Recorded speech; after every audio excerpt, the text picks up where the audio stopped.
Hey there, everyone. We are talking about increasing your profit margin with smart spending today. Super excited to dive into this topic because there's a lot of myths out there or beliefs, sometimes limiting beliefs, right? We've heard things like, it takes money to make money. We've heard about, bootstrapping it. And I really want to talk about what this looks like and how you've got to be careful on both sides of the spending, right? So today I just spent a lot of money. We actually just closed on our vacation home. So our second home that we will now have in Florida. And it was so funny because I actually heard, when was this? I would say about 9 years ago, 8 years ago, maybe, we actually were building the home that we're in right now. And I remember when we were near building, you basically like put it together and then the builder gives you the quote. And I remember when we got the quote back, we were like, whoa, okay, no, like we're not spending this much money on a house. And I had this mindset, I had this limiting belief at the time that like I didn't identify with this type of home. Like this home is nicer than the home that I grew up in. And there was this just like crazy limiting belief around like, I don't think we should do this. And it was my parents that actually said, if you can afford it, like build it. Like, why not? And what's crazy is the house that we bought today was the exact number that the builder originally started the conversation with. So if you could go back and tell us like the old Stacy from however long ago that was, like 7, 8 years ago, like in 7 years, you're going to actually be spending this again on a second home. I think my mind would have been just completely blown. And here's the deal. We start to have these, I think Tony Robbins like explains it like a thermostat, right? Like when the temperature hits a certain degree in the house, your thermostat kicks in, right? And it will pull you back to where you maybe belong. And we have to get good at, yeah. So I'm just gonna repeat that in case it's something that didn't click for somebody. So let's say you have your thermostat set at 71 and it starts to be 72 in here. Your AC will kick on to bring you back to 71. And as we're talking about spending today, as we bring this up, right, there's going to be some thermostats that are going to be very like, I don't know if I can do this. I don't know if I should spend this. I mean, when you hear certain numbers on spending on Facebook ads or investing in a coaching program or hiring somebody and like a full time salary would be, you may start to have those freak out moments. Okay. And trust me, in a couple years, like if you only knew what was coming and what you were about to invest in a team or have your payroll, our payroll between both our businesses right now is like 6 figures a month in payroll. Like I can't even fathom. Like the old Stacy would be like, no way. Like what are you going to do if you can't make enough money to pay those people, right? And all that stuff would come up for me. So this is such an important conversation we need to have. Okay. Now, I will say that I have seen with myself over the last 20 years and many of my clients, it can be really confusing and overwhelming to figure out where to spend and invest and when to save, when to be smart with saving and when to be smart with spending. Okay. There's a time and a place for everything. Okay. Now, you probably have a few things that are going on right now, right? And you're thinking, okay, I don't have time to do this and I want to hire somebody to help me. Or I don't really want to wait 6 months or 9 months or however long it's going to take, right? I would rather invest in a software or in a program that can fast track it, that can automate, that can all the things start coming up, right? And we know that there are some things out there that could absolutely make our lives easier, make us more money, right? Get us off of the hamster wheel. But the biggest thing is we just don't know where to put that money. Okay, now you want to feel good about making smart investments in your business that keep it running smoothly and allow for a healthy profit margin. So, how do we do that? Where do we go from here? Okay, so I'm going to talk about places CEOs overspend. Okay, and I want to share pros and cons of a few of these things. Okay, I hope I didn't just freeze. Okay, so the first thing that I want to bring up is done for you agencies. This is a big one. Every time I meet somebody and they know what I do, they're like, great, can you just hire me, that person? I'm like, no, but I can teach you how to hire that person. No, I just want you to do it for me. Like, can you just do it for me? I'm like, that is such a quick fix, right? Like that is such, like if you were a parent and your child asked you to do something, you're like, no, you have to learn how to do that. Like this is a must. Like I can't ride the bike for you. You have to get on and start trying until you figure it out, right? So with done for you agencies, I think there is a time and a place, okay? So first, I want you to realize that a lot of times you will overspend for somebody else just to quick do it for you, okay? Now you might think, but that's worth the money to me. It's worth the investment just to get it off my plate. But what I have found is a lot of times done for you agencies, not all, but a lot of times done for you agencies, they're just overcharging you and you become this like checklist, right? Of another person they have to just get done for today. Like just get her a social media post because we need one a day. That's what we promised. And they're just whipping them up and they're not necessarily thinking, how am I going to get her leads? How am I going to get her fill in the blank, right? So we want to make sure that as we are hiring certain agencies, we are at least holding them accountable for what they promised. Because when you jump on a sales call and they're like, oh, we're going to blow up your Instagram, we're going to do this and we're going to do that. And all the things they promised, you better be writing down. And then you better be tracking them and you better make sure that you are holding them accountable. I think I explained that I had hired a done for you agency for Facebook ads with my studio recently. Ever since the iOS update changed, we cannot figure it out locally. Like we're doing it, but just not as well. And online is very different than local. So I have somebody else that does it for online than I do that somebody has it for local. And I thought, okay, let's do it. And I told the guy, he was like, you're going to have a 12-month contract with us. And I was like, listen, this is another tip for overspending.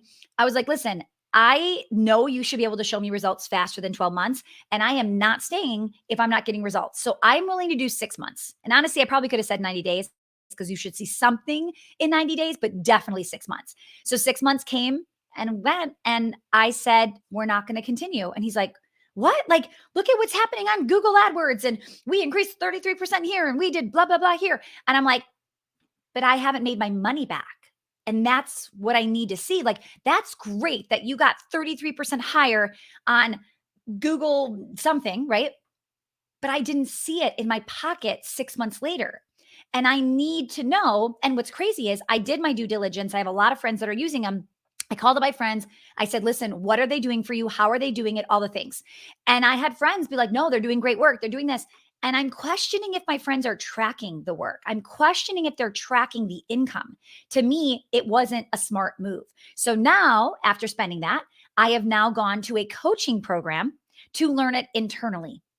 Because I know that if I can just put somebody in there and learn it, they're going to come out way stronger and way smarter because they know I'm not going to keep doing it unless we're getting results.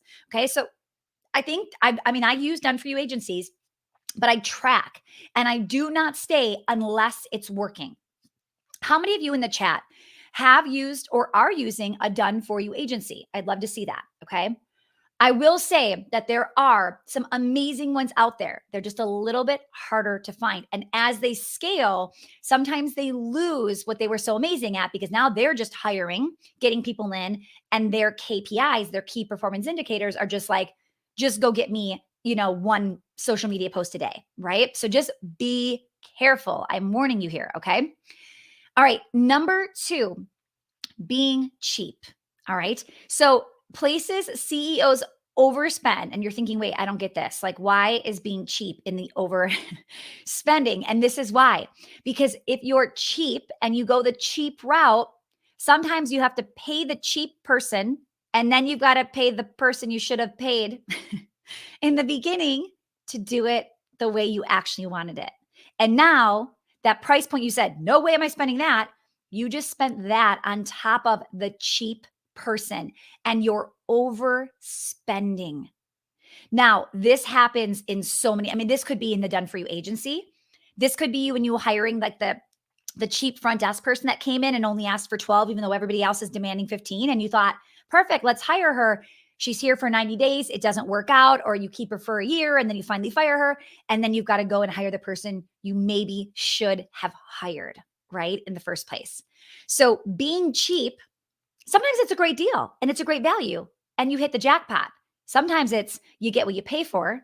It's a little too cheap than it should have been, and the value wasn't there, and you actually spend more than you thought you were going to. Do not be cheap. Okay. I will never forget the client that was like gonna hire me, renew actually. She was actually already in my program. She was gonna renew. And then she very bluntly told me to my face that she actually was just hiring one of my clients who they know all my strategies and they were just cheaper. and, and I was like, interesting, especially that you just told me that to my face. Okay, interesting. However, my client had only been in business 2 years, and I'm thinking, you get what you pay for. When you ask that person something that they've never experienced, they will not know the answer, right? So just be careful by being cheap. All right. Okay. Next piece I want to share, jumping ship. Ugh, there's so many things we can talk about here. Jumping ship. So you got a plan, and then you hear another plan, right? Or you're everybody's like blowing up how amazing Pinterest is, and you're there. And then you hear about like TikTok, and you scrap the one strategy, and then you jump over here. And before you ever finish the TikTok strategy, you hear about Instagram, and then you jump over there, right? This happens all the time. One of the things I do when I'm coaching, if you're in any one of my programs, you know we have a file on you. And in that file, it says what your goals are, because we like to see how often people are jumping ship. We're like, wait, what are you doing? Because last time we talked, you were doing this. Did you do this? Well, I was going to do that and I did start on that. But then, a couple weeks in, I was hearing somebody else talk about this. So then I thought, why am I not doing that? And we like to show people, what are you getting when you jump ship? Okay. And a lot of times what people recognize and they like look at that self-awareness is, I get nothing because I keep jumping ship, thinking something better is over there. They're the grass is always greener type person, right? And they just keep jumping to the next thing and the next thing, and they become a starter and they do not finish anything. And jumping ship can be very, very, very expensive, right? So I always tell people, like, double down on what it is you're doing. Do not go to the next thing until you finished it.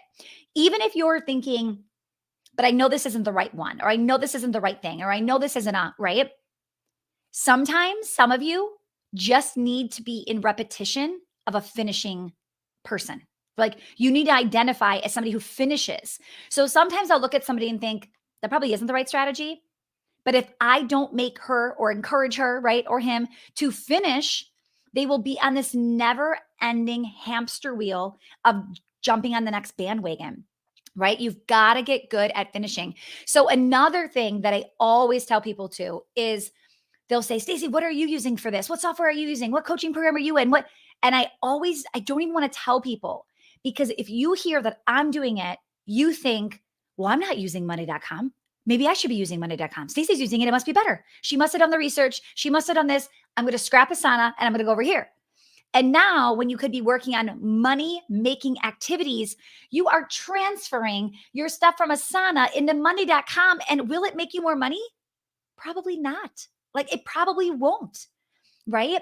There are many options out there when it comes to software, when it comes to like your next offer, your next platform, your next strategy.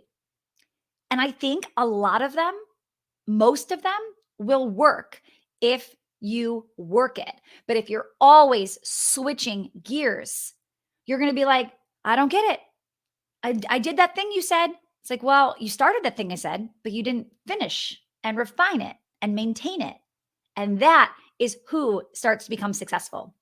Okay. Success leaves clues. It's the people who finish things. One of our crazy successful powerhouses is Karina. And Karina, I'm not surprised. We had this 100K challenge inside a powerhouse.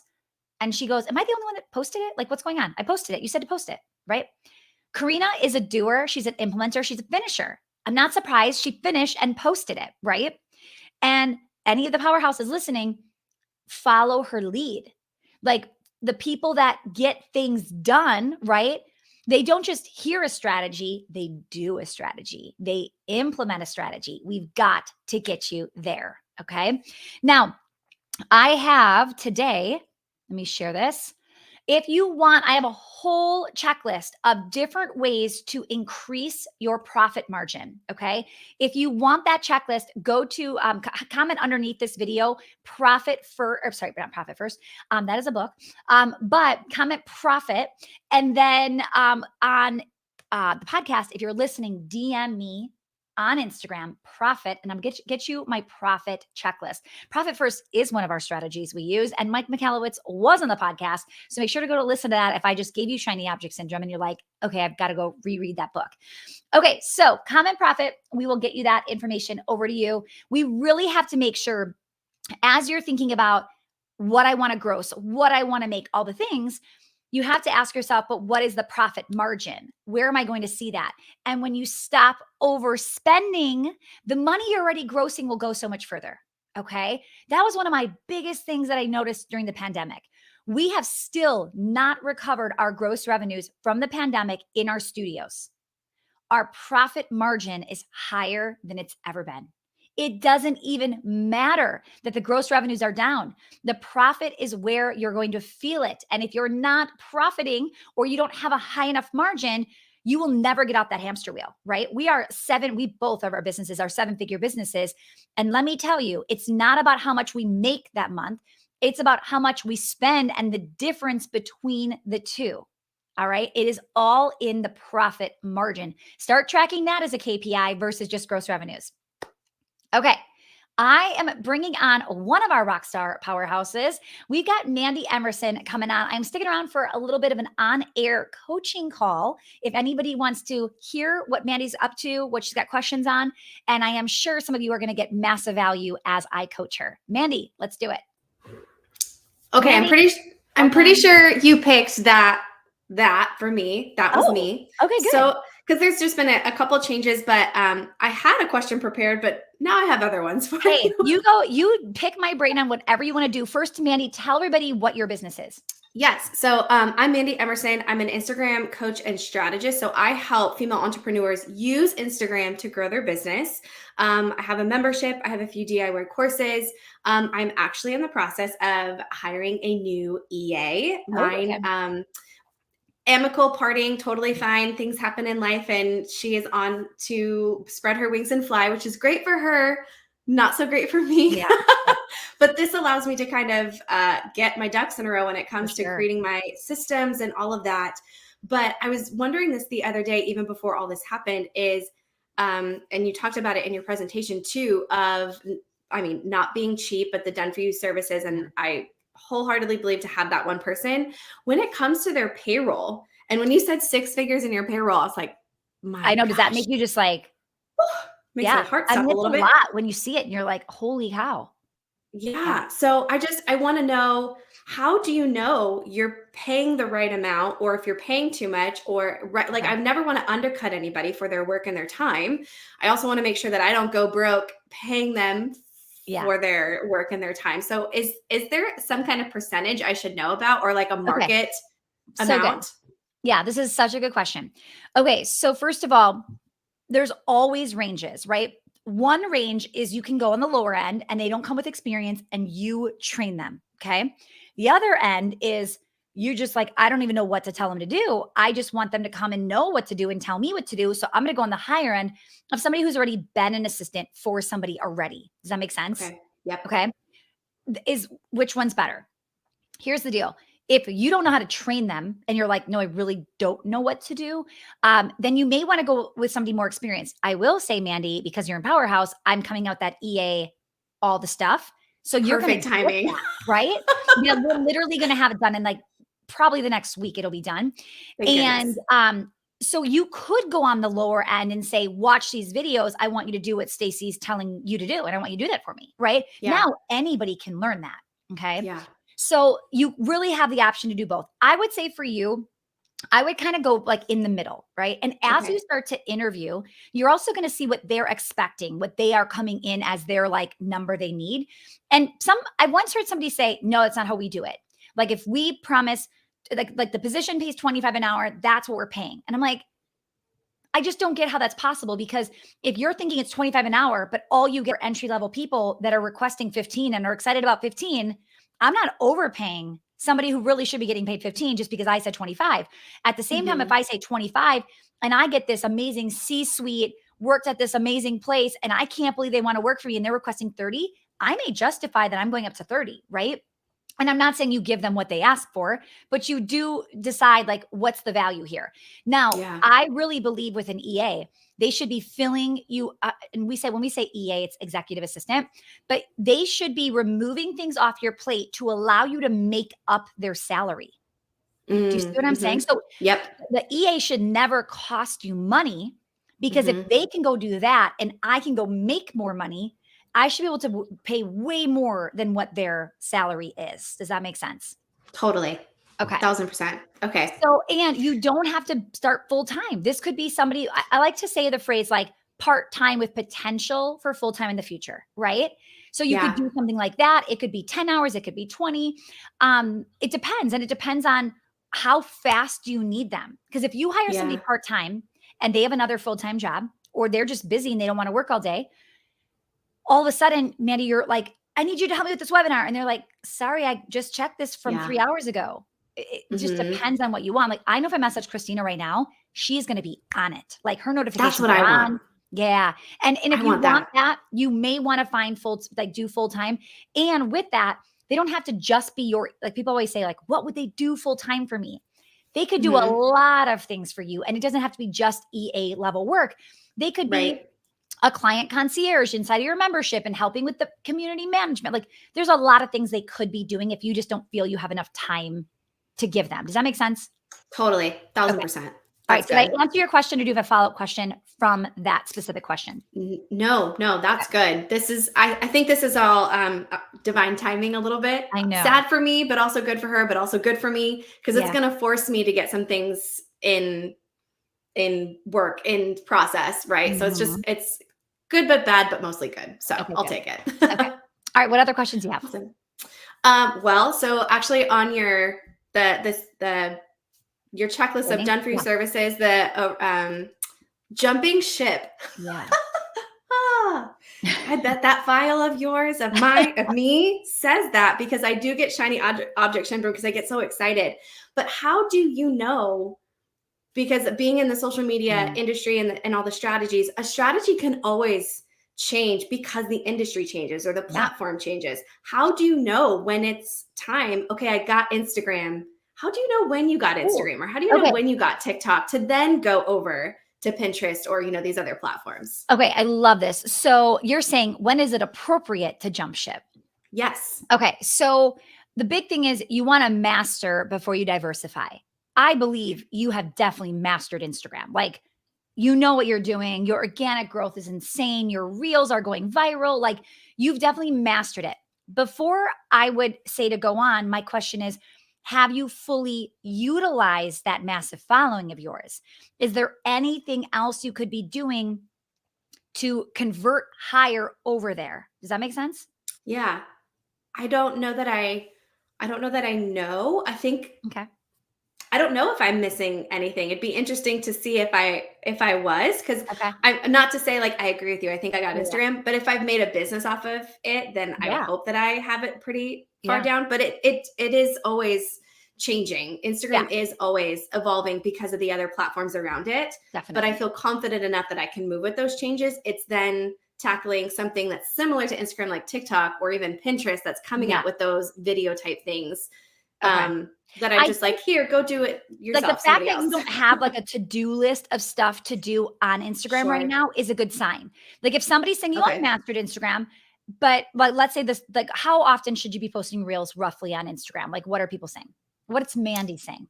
I'm at least saying once a day. There's no reason why you shouldn't be doing once Oh a wow. day. Okay. So my point is, if you believe once a day, or you're hearing once a day, and you've heard this from like a guru or a mentor, right? And you aren't doing once a day, then you probably haven't mastered it and you're not maximizing it. But Mandy, if you feel Mm, like from all the strategies you've tried, you've tested, you've learned about, if you're doing them and doing them well, now the question becomes, how can you put this on maintenance mode where you don't lose it?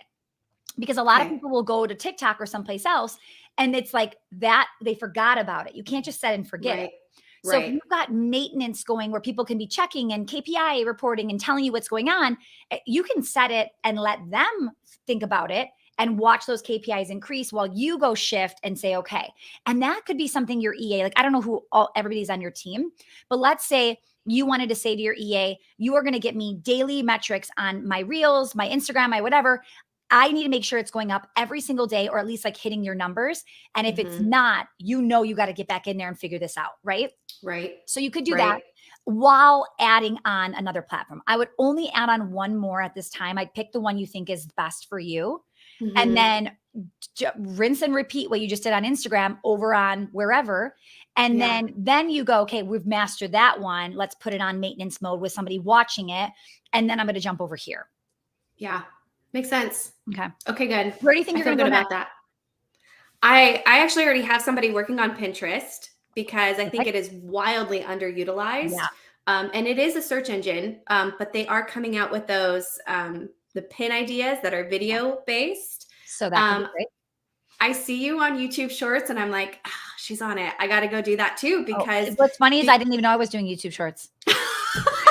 That is a great sign of your team. That's amazing. Because it's one of those, it's one of those new things. Yeah.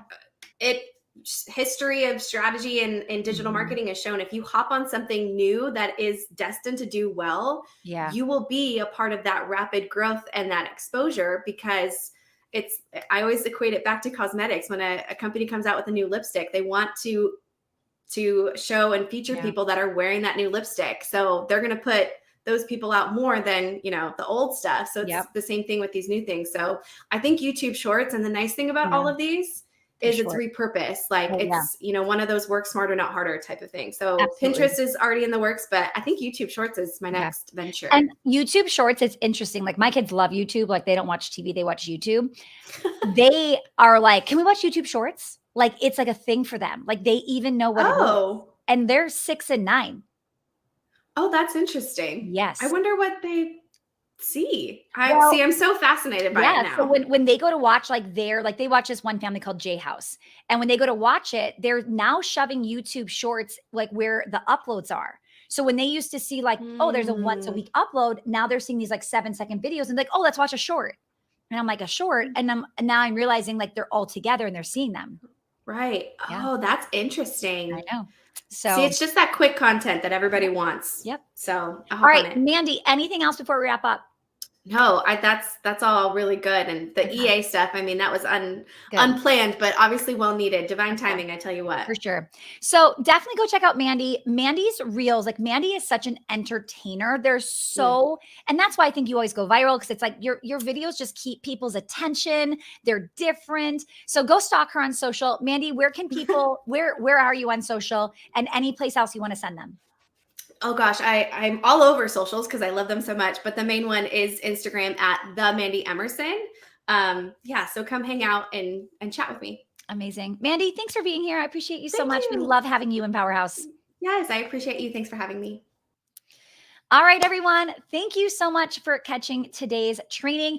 If you didn't take advantage of that profit sheet with all the different checklists of things to get your profit margin higher, type in the comments below the word profit. We will get that over to you. If you're on our podcast listening, go to Instagram and DM me the word profit, and I will send that checklist your way. All right, everyone. I will see you next week.